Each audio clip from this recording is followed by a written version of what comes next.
आगे वाला दुआ है, कहत नटत रिझत खिजत मिलत मिलत खिलत लजियात, भरे भौन में करत हैं नैनो ही सब बात।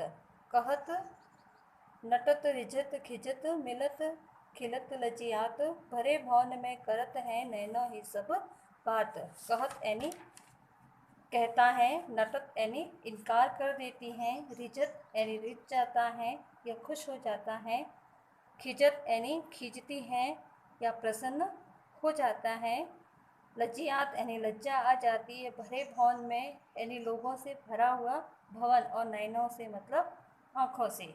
इस दुए में कवि ने उस स्थिति को दर्शाया है जब भरी भीड़ में भी दो प्रेमी बातें करते हैं और किसी को पता भी नहीं चलता। ऐसी स्थिति में नायक और नायिका आँखों ही आँखों में इशारा करते हैं, एक दूसरे को कहते हैं, फिर नायिका रूठ जाती हैं, फिर नायक उससे मनाता है, फिर दोनों आपस में मिलते हैं, फिर खुश हो जाते हैं।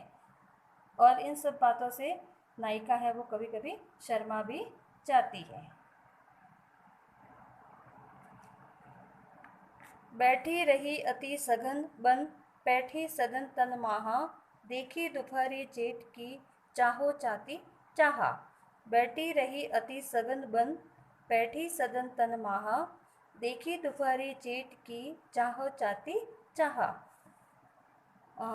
बैठी रही यानी बैठी हुई है, अति यानी बहुत, घन सघन यानी घने, और वन यानी जंगलों में।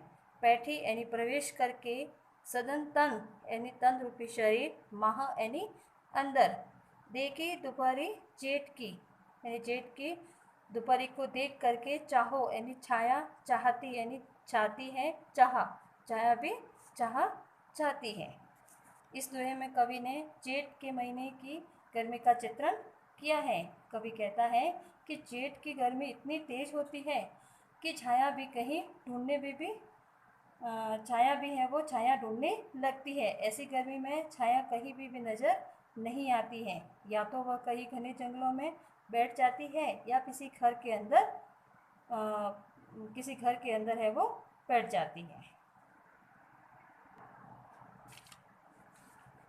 अगला वाला दोहा है, कागज़ पर लिखत न बनत, कहत संदेशु लजात, कहिए सब सबू तेरो हियो मेरे हिय की बात। कागज पर लिखत न बनत, कहत संदेशु लजात, कहिए सबू तेरो हियो मेरे हिय की बात।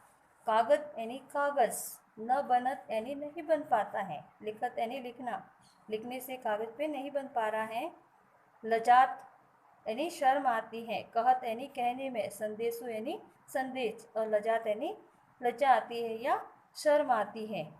कहिए कहिए यानी कह देगा, हियो हियो यानी हृदय या दिल, मेरे हिय की बात यानी मेरे हृदय की बात को कह देगा। ठीक है ना। इस दुए में कवि ने नायिका की उस मन स्थिति का चित्रण किया है जो अपने प्रेमी के लिए वह प्रेम संदेश भेजना चाहती है। नायिका कह रही है, नायिका का संदेश इतना लंबा है कि वह कागज़ पर नहीं समा पाएगा, लेकिन वह अपना संदेश है वो उस संदेश वाहक के साथ भेजना चाहती है, लेकिन ऐसी प्रेम भरी बातें कहने में उसे शर्म आ रही है। अब तो नायिका अपने प्रेमी से कहती है कि अब तो बस यूँ करो कि अपने हृदय से ही पूछ लो कि वही तुम्हें मेरे हृदय की दशा को बतला देगा।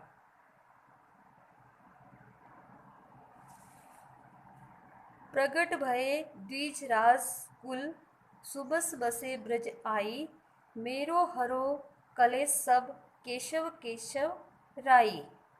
प्रकट भये द्विराज कुल, सुबस बसे ब्रज आई, मेरो हरो कलेश सब केशव केशव राई।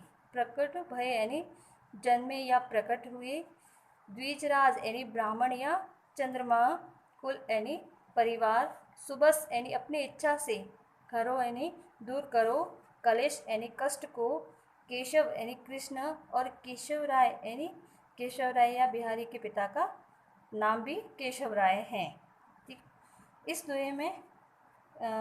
दुए के दो अर्थ हैं, एक तो है कृष्ण के संदर्भ में और एक है बिहारी के पिता के संदर्भ में।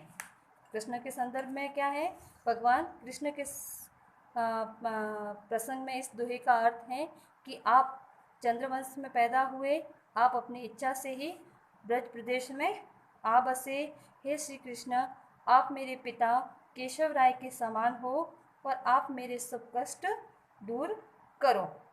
दूसरा है, इसी दोहे का दूसरा अर्थ है बिहारी के पिता के संदर्भ में कि हे पिता श्री केशव राय जी, आपने ब्राह्मण कुल में जन्म लिया, फिर आप अपनी स्वेच्छा से या इच्छा से ही ब्रज यानी मथुरा में आ गए और यहीं पर बस गए। आप मेरे लिए भगवान कृष्ण के समान पूज्य हैं।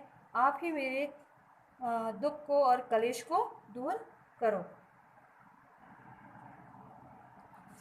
जप माला छापे तिलक, सरे न एकु कामो, मन काचे नाचे वृथा साचे राचे रामो। जप माला छापे तिलक, सरे न एकु कामो, मन काचे नाचे वृथा साचे राचे रामो। जप माला यानी माला के मणके गिन गिन कर राम का नाम जपना। छापे यानी राम नाम का छापा धारण करना। सरे मतलब सफल होना या पूरा होना। एको यानी एक भी काम, कामो यानी काम। मन काचे यानी कच्चा मन या अधूरा मन या कच्ची भक्ति। वृथा यानी बेकार है या व्यर्थ है। साचे यानी सच्चा और आचे यानी प्रसन्न होता है। इस दोहे में कवि ने बाह्य आडंबर और जो बाहरी दिखावा करते हैं कि मैं भगवान का कितना बड़ा भक्त हूँ, इस पर बिहारी ने प्रहार किया है। बिहारी कहते हैं कि जप करने की माला हाथ में लेकर जप करने से और सारे शरीर पर चंदन का लेप लगाने से अथवा माथे पर तिलक लगाने से एक भी काम है वो बनता नहीं है। आशय यह है कि ये सब बाहरी दिखावा है, इनसे प्रभु की प्राप्ति नहीं हो सकती। केवल अधूरी भक्ति वाले या अपरिपक्व लोग होते हैं, वे ही लोग इस व्यर्थ कर्म कांडों में लगे रहते हैं, जबकि ये सब व्यर्थ हैं, फालतू है। राम